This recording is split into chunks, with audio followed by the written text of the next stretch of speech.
Oi, pessoal. Nosso tema hoje vai ser o período regencial no Brasil, de 1831 a 1840. Para nós tratarmos esse período regencial, estar bastante atento ao que nós temos aqui nessa imagem, que é a representação de Dom Pedro I entregando a coroa para seu filho herdeiro do trono, Dom Pedro, o futuro Dom Pedro II. Quando nós tratamos dessa transição, identificar aqui, dentro do primeiro reinado, de governo de Dom Pedro I, para o então segundo reinado de Dom Pedro II, nós temos uma transição de quase 10 anos de um governo provisório no Brasil. Daí o termo regência. Todas as vezes que nós tratamos da palavra regência, nós estamos tratando de um governo provisório. A história classifica que esse período político do Brasil, ele é considerado como sendo a primeira experiência civil republicana, ou seja, a primeira experiência no qual políticos, cidadãos elitistas, deixando bem claro, assumiram o governo de uma nação provisoriamente. Daí nós temos que entender por que essa regência, sendo que tínhamos um herdeiro para o trono. Tínhamos, Dom Pedro II foi o nosso herdeiro, né? Foi o sucessor de Dom Pedro I. Porém, perante a Constituição de 1824, elaborada numa Assembleia do Primeiro Reinado, né, outorgada por Dom Pedro I, ficava bem claro a maioridade do herdeiro. E a maioridade do herdeiro não vinha compatível com a idade de Pedrinho, a idade do futuro Dom Pedro II, de apenas 5 anos. Portanto, como ele não tinha perante a lei, perante a Constituição de 1824, a idade mínima para governar, resta ao Brasil entregar o poder a regentes, ou seja, entregar o poder a governantes provisórios. E assim o fez. E aí, entrando nesse aspecto, nós podemos observar aqui que a partir do momento que eu trato de um mapa mental do período regencial, identificar que nós temos algumas etapas para esse período regencial. Então, numa ordem aqui do mapa mental, observem que nós temos 4 etapas desse período regencial. Etapas classificadas como regência, sabendo que é um governo provisório, trina, inicialmente, sabendo que eram 3 partidos políticos que comandavam o Brasil, e para não ter confusão, para não ter uma assembleia, para não ter aquele estilo democrático de vamos eleger um dentre os 3 partidos, acaba que provisoriamente coloca-se um representante de cada partido político, de uma forma provisória, ou seja, de imediato, até que uma eleição entre os 3 ou uma escolha entre os 3 partidos remeta a um governo que vai deixar de ser temporário no Brasil, pelo menos até a fase provisória passar. Entramos numa regência trina permanente, no qual aqui nós vamos ter por algum período 3 regentes novamente governando, para então nós termos, a partir de 1834, um ato adicional que vai modificar o estilo político de governar, ou seja, deixar de termos 3 regentes para termos um só. E aí nós temos uma regência denominada una, no qual tivemos 2 regentes, cada um a seu tempo, cada um a seu modo politicamente, sendo o primeiro o Padre Feijó e o segundo o regente Uno Araújo Lima.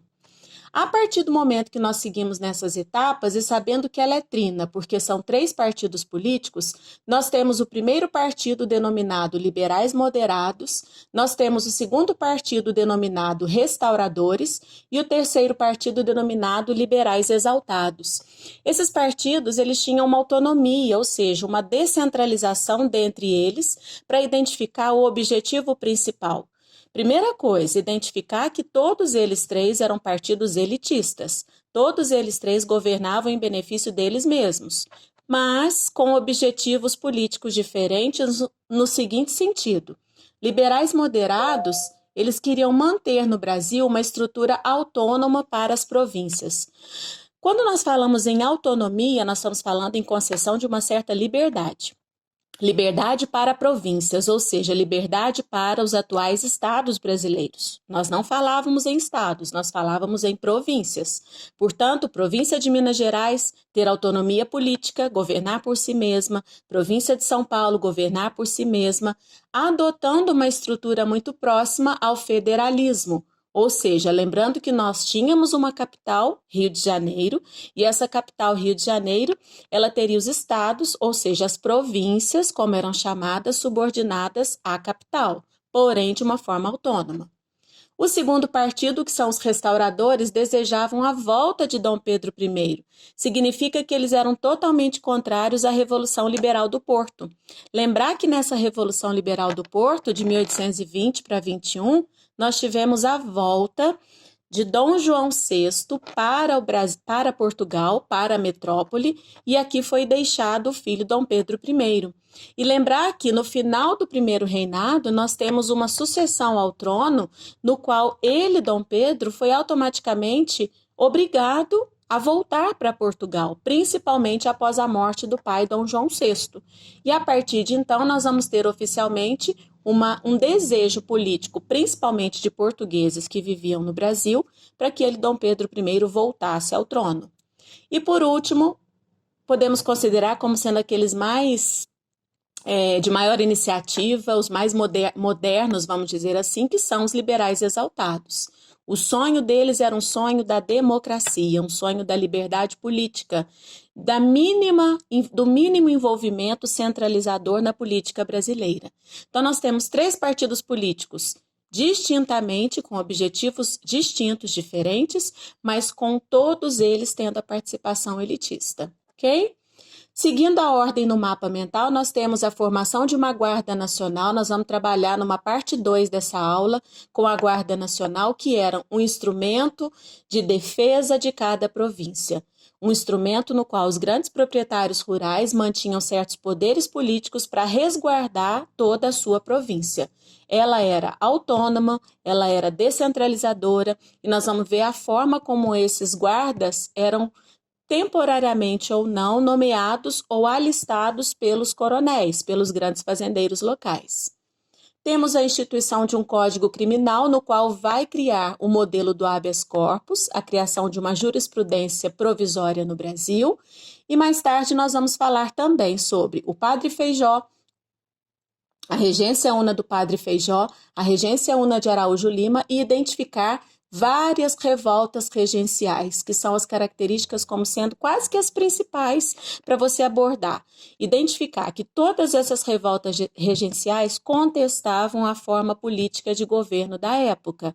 Ou seja, se nós falarmos da revolta dos malês, da sabinada, da farroupilha, da cabanagem e da balaiada, elas têm ao mesmo tempo objetivos comuns se tratando da política, mas ela tem características diferentes por conta da região onde cada uma estourou, onde cada uma teve seu modelo de contestação por parte da regência.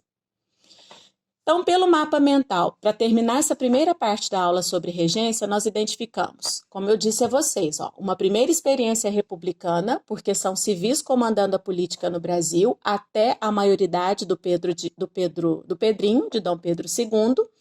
A tendência da primeira fase foi uma tendência liberal moderada e descentralizadora, ou seja, significa que os governantes regenciais, os regentes no Brasil, eles tendenciaram a conceder autonomia para as províncias, uma espécie de terceirização, delegar funções para as províncias brasileiras.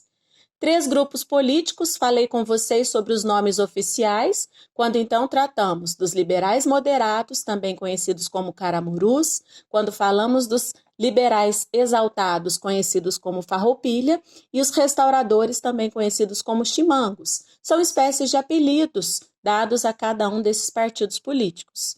Esses grupos, à medida que os anos se passam e à medida que nós temos a morte de Dom Pedro I em Portugal, nós vamos ter de 3 partidos políticos, somente 2 partidos políticos, porque acaba que o Partido dos Restauradores, que queria a volta de Dom Pedro I, perde o sentido.